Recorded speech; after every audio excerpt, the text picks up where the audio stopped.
What's up, guys? Joel Valley from Media Glitch, and I am here with my boy Radical Reggie. What's happening, Reggie?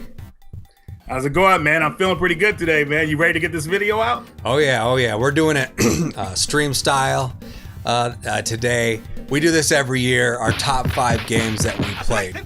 Obviously, we played a ton of games. I have games like Judgment, Terminator, Resistance, Stubbs the Zombie, Resident Evil 8. Haven't even touched them. Haven't even put them in. So we if you guys see that your top games didn't appear on our list, it's just we got a lot of stuff to play. So a lot of times we can't get to it. We can't get to it all, right, guys. So at least, we might play a little bit, but I like to play a game pretty good before I say these are the top 5 of the year. So let us know what your top 5 games of the year are. We really want to know. We'll be in the comment section reading that stuff. So Reggie, do you want to start us off on the number 5? Yeah. So this one was kind of like last minute because I had to make sure my games came out this year. But I was really impressed with Cotton Reboot. They're trying to bring the Cotton games back. And these are shoot 'em ups, cute 'em ups, as you would call them. Really fun games. Lots of colors, lots of stuff going on.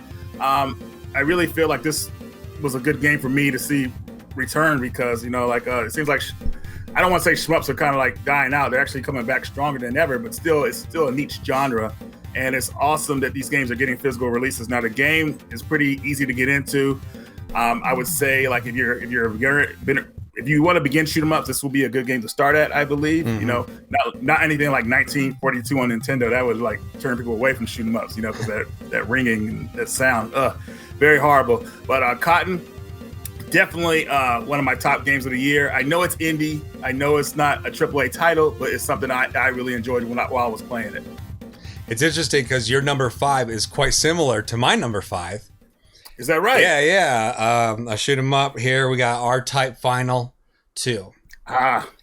This game. Okay, so I've been playing RType since probably before some of the audience that's watching this was alive. I've been playing on the Sega Master System, and I absolutely loved RType back in the day.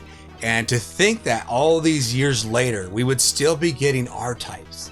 Now, my boy John from Intrigue Gaming bought me this for my birthday, and what I love about RType is it is a memorization thing. You really have to go and you play and you die, and you go and you play and you die, and you go and you play and you die. But there's a pacing. It's a slower paced game, and it always has been, and it requires you to know where to go. I love that stuff. You can unlock a lot of new ships, and all those ships are really different. They play a lot different, so that's a big change coming from back at the Sega Master System to here. They did an outstanding job with the score, the graphics. I really like this game, so that's my number 5 right there. What's your number 4, Reggie? Okay, man. Whew. This is kind of tough, but let's get a little zoom in here real fast. Oh, yeah. Sorry, I forgot about the zoom. We got zoom capabilities. Bam! Number 4. This game is something I was looking forward to. It's another indie title, but I think people can agree with me that they had a fun time playing this game. Little Nightmares Part 2. Woo! Such great graphics too. Yeah, this game actually had some scary moments in it that really kind of like made me jump. It's some nightmare fuel in here, guys. So just remember that you might actually have a nightmare after playing this game. Not from the game being bad or anything like that, but just from the stuff you see. It's crazy how this game kind of reminds me of like how when I was younger, I felt like I could see things that I probably couldn't see now. It's like little kids could see things or whatever like that. How it goes you see back dead to people? That. No, nothing like that. But you see weird stuff sometimes. So it kind of shows you what these kids are seeing, their vision, and it's pretty crazy.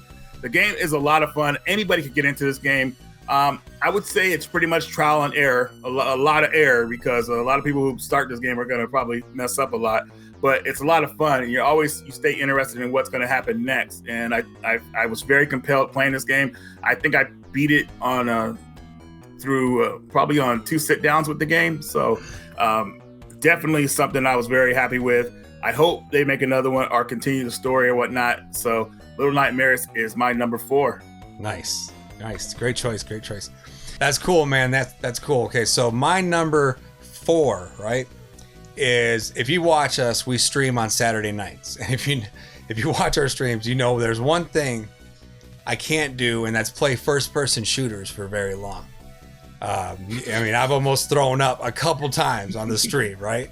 And when we do play first-person shooters, it's there's certain ones that are optimized good for me where I don't get sick. And this is a one that was optimized really good. It's called Deathloop.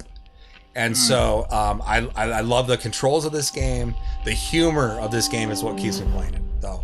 All in all, it's you know, it's got some glitches, it's got some issues, but it's a fun story, a fun time, a fun first-person shooter that doesn't make me throw up.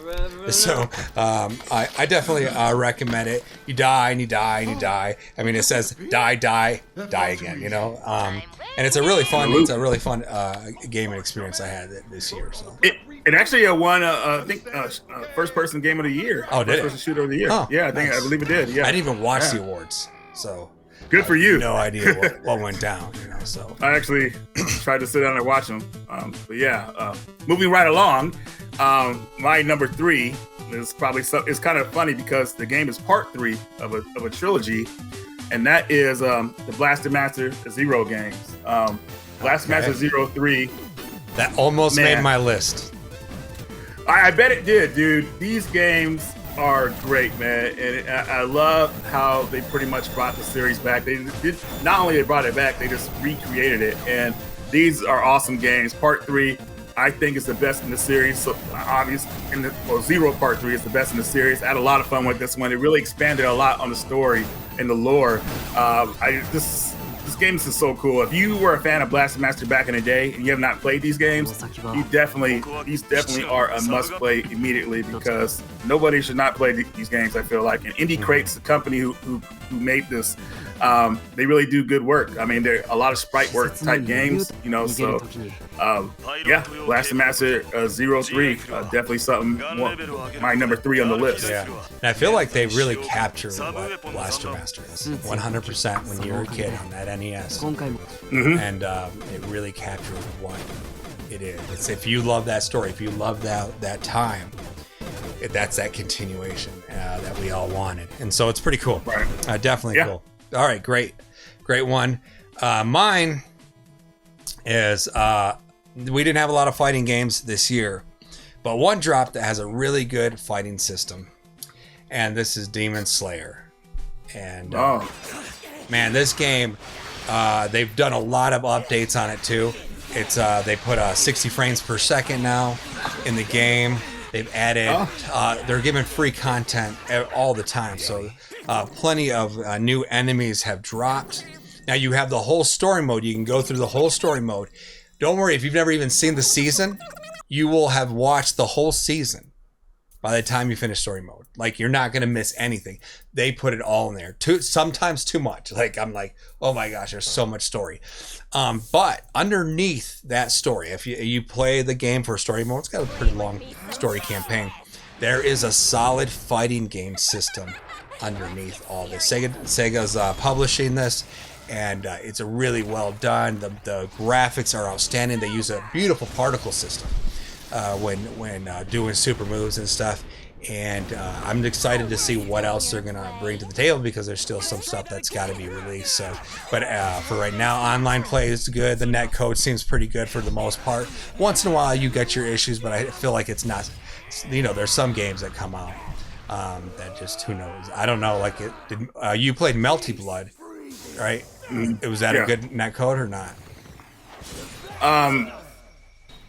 No comment. Okay. I have no comment on it either, because it was so dang expensive I couldn't even buy it.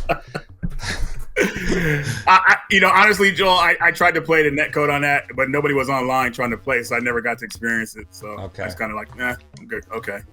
Well, what's your what is it? Is it your number 2? My number 2, man. Here we go. You probably were expecting this one. You're probably expecting this game to be at number 1. But you know what?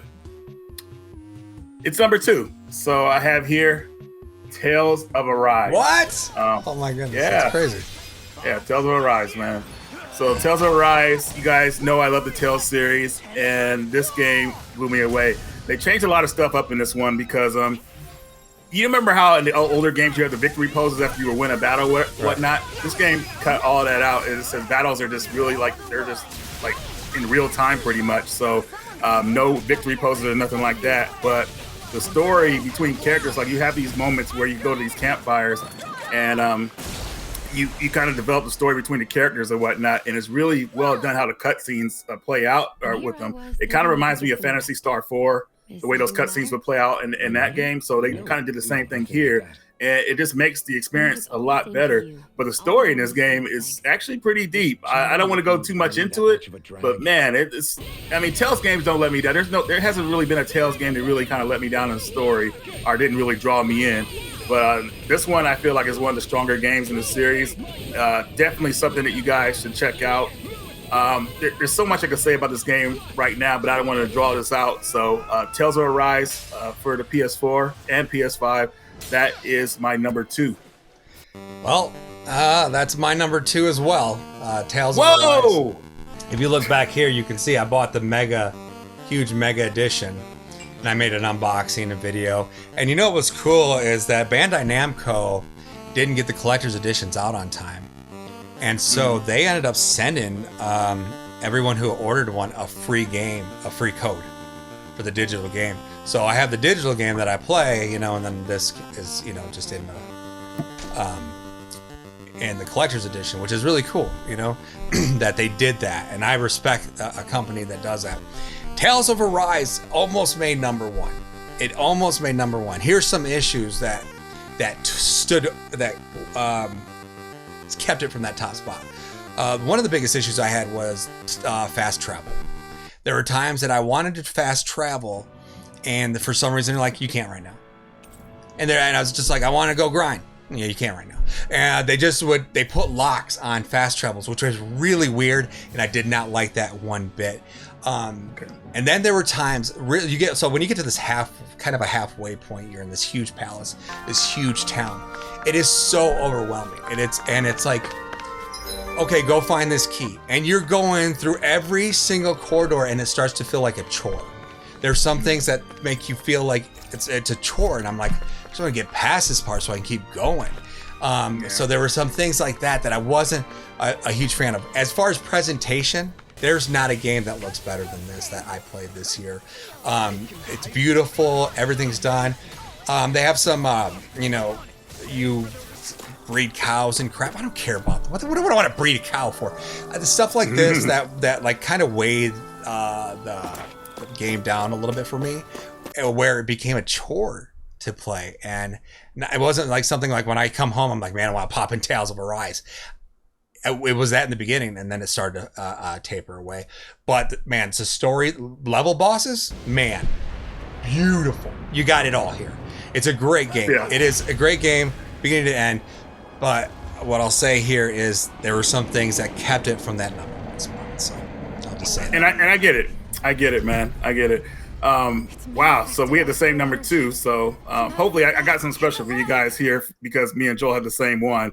But my number 1 game of this year, and it's another indie title, but it's a game that really pulled me in. I was really immersed in this game. That is Road 96 for the Switch. Yeah, you're telling me about this, man. This sounds amazing. Dude, this game takes you back to 1996. The 90s, I feel like were the best time in the world, at least for me. The 90s were great. MTV was happening back then. It was like MTV played real music. They played music back then. Matrix made good movies. Yeah, Matrix. Yeah, all that stuff. So, but this game, you pretty much play as these teens, and they're trying to get to the border. Pretty much, they're trying to get out of state, and I can't tell you the reasons why because they're gonna ruin the story for you. But you play through, I believe it was 5 teens during the story mode, and all their interactions they have can be different depending on your choices. You can meet somebody you can hitchhike with somebody. You drive a car. You can stop at a gas station that's getting robbed, and you can leave with the people who are robbing the gas station and all that stuff. You could camp out at a site or whatnot, and it's just all kind of stuff like that to try to get to your destination. The people you meet are really it makes the experience more amazing, I would say, because it's just like they react of course, to your what you say to them or whatnot. But it's just like, I don't know. It's hard to put into words how this game is. It really feels like you're going on an adventure, and it kept me entertained the whole time. So it's the reason this is number one, because the game pulled me in. It drew my attention 100%. I was playing this game like without stopping pretty much, and that's why this game is my number one. I don't want to go all over the place with it, but it's definitely a good experience. Matter of fact, I'll tell you one thing about the game. So I almost got to the border. I was good to go. I was almost there, and they were taking me there. I paid a lady to help me out, and then another hitchhiker came up and said, "Hey, can you help me out?" And me being a nice guy, I said, "Sure, come on." And they said, "Hey, you got to pay for them too." And I didn't have enough money, and then they gave me the option to kind of like, "Hey, try my luck if I could kind of convince the lady to take him too with me." But she left. She ended up ditching me, and then the guy that she paid off, he called the cops on us, and we were running from the cops to get to the border. Oh, no. And we're about to climb over, and I accidentally I chose the option that I chose to help him first, and then he got over, and then like when it's time to help me over, it was too late. I got caught by the cops, and so my character got arrested. He made it out, man. I did, and I was like, that wasn't my choice. I was hella, man. I was like, dude, I made it all the way here, and I got caught like this. So when you were playing it, and you were telling me, and it sounded fascinating. Is it only for the Switch? It's only for the Switch, man. I was hoping it'd be out on another system. Maybe it's out for PC, but we're not like PC players right now. Right. But it's just like the choices you make, Joel, are just what makes the experience like amazing. And there's a bunch of choices you can make in this game, and that's why it feels different every time you play the game. So when one character story ends, another one start, and I believe you can play as 5 teams from one playthrough for one story mode. And yeah. That's the game. And I really love that that's your number one, because I always said your number one game of the year is not about graphics or, is everyone and their mother played it, or the new Metroid or stuff like that. What it is it's the game that captured your attention, that made you want to come home and play, that made you want to pop it in. It doesn't matter. Graphics doesn't matter. It's just it's an experience, and it is. And as far as like presentation, my number one, the presentation of this game is not even close to Tales of Arise, not even close.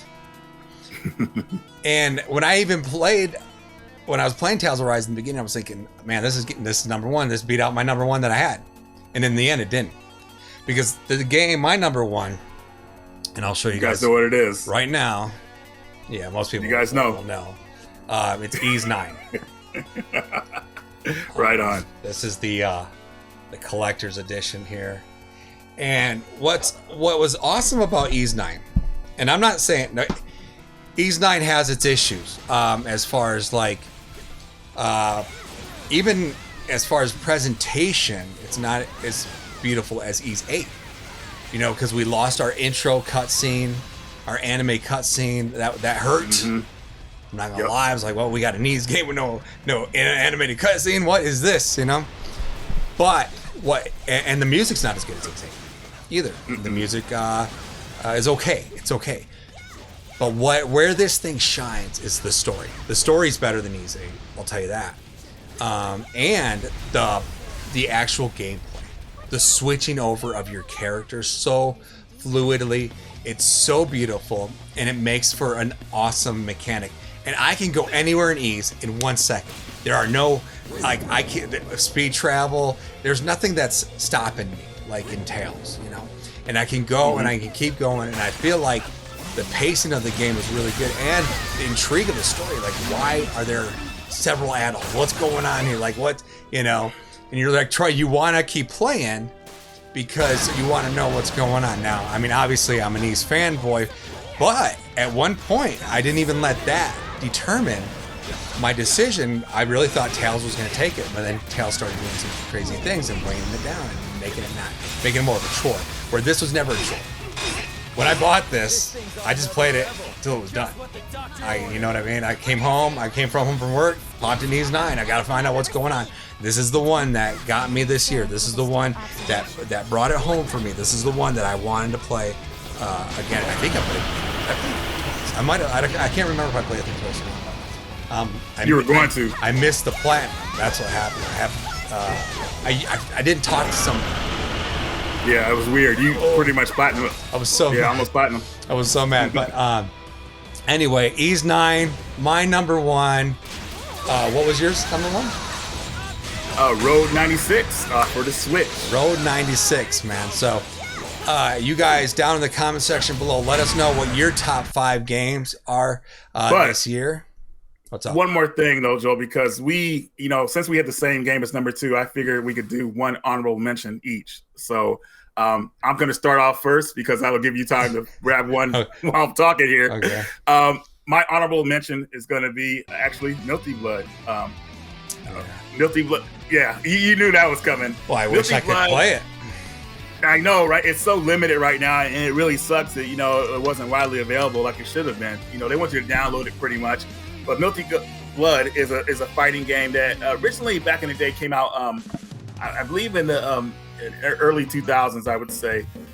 This new one, Type Lumina, is kind of like a retelling of the series in a way, but it's really a lot of fun. It doesn't have that many characters to it, but the fighting in it is a lot of fun.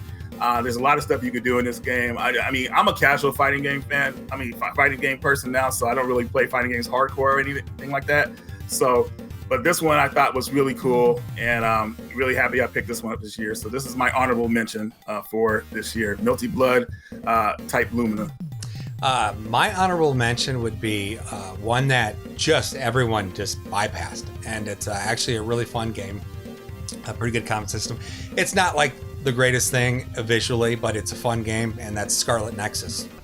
And I feel like a lot of people just kind of slept on that and passed it up, and it's actually a really fun game. So I think that'd be one if you're like into RPGs or action RPGs. It's kind of got a cool little thing going on there. So, but yeah, Reggie, thanks again for being on the show. Yeah, this is like our 5th year doing this, man. This is awesome, right? Yeah, wow. we got it in somehow, man. I don't know. We did. It was a close one. Yeah, it was tough. Close one this year, kids. Yeah. And so, let us know what your top 5 games of the year are. We really want to know. We'll be in the comment section reading that stuff. So, and that's it, guys. Don't forget to like, comment, and subscribe. And definitely go check out Radical Reggie's show if you haven't. He's got his own YouTube channel. Everyone knows that. I mean, that's probably where all my audience came from. So, I'm not telling you guys anything you don't know. But go check it out. And you guys have a great holiday, great new year. And we'll see you. We'll start streaming again. I'm still trying to get over some stuff. If you were on social media, you know what I'm talking about. But we'll be ramping up some streams again for you here shortly. So you guys have a good one. We'll see you next time. Bye bye. Atos locos forever. Forever.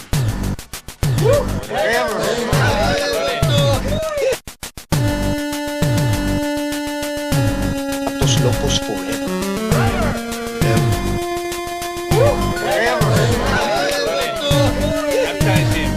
Atos locos forever.